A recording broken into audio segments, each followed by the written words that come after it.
This is going to go through a transition of being on one knee to standing. So a little bit of a lunge variation, especially for someone who has trouble getting up off the ground. So we'll go from easier to more challenging.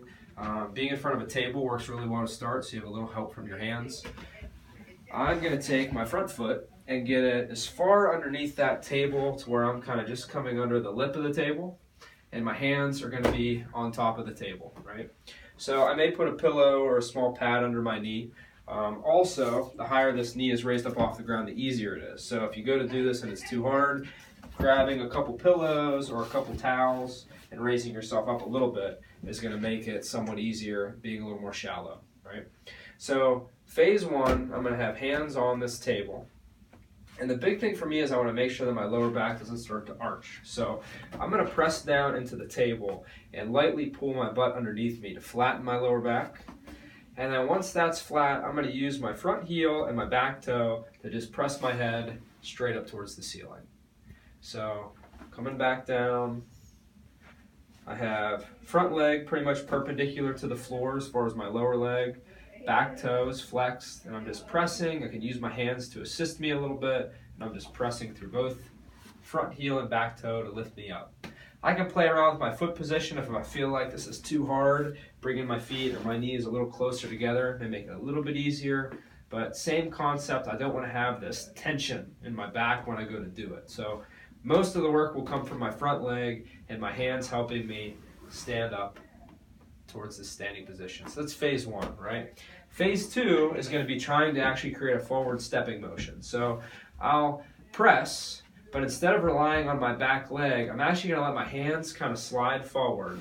So I get my weight over top of my front leg, and now I'm using mostly my front foot, my front heel, pressing into the ground as I come up and step forward. Okay? And then I'll take that foot back. Same thing, mostly weight on my front heel as I come down. Okay? Really making sure that I get myself to reach. As I do this, I'm keeping my back up nice and tall. And a lot of people, if their leg is too weak here, when they go to initiate it, their back is going to want to tense, or they're going to try and get momentum by kind of rocking forward this way. So I really want to use my hands. They can help me, but I don't necessarily want to have this lag in my back. So I reach and I press and I try and bring my body up in a controlled manner as I come forward. Once again, raising my knee up higher off the ground would make this easier. So those two positions, the table is going to assist me, right? Now the third one will be no assistance. So sometimes I'll even use a broomstick or a post, which would give me some support to stand up, but a little less than this table. So if you just, without the post, I would kind of do a similar reach like the table's there. And then as I reach, I now have weight on this leg to press through that heel and step forward. As I take this foot back behind me, same thing, I create a little bit of a reach as I drop down onto this front heel.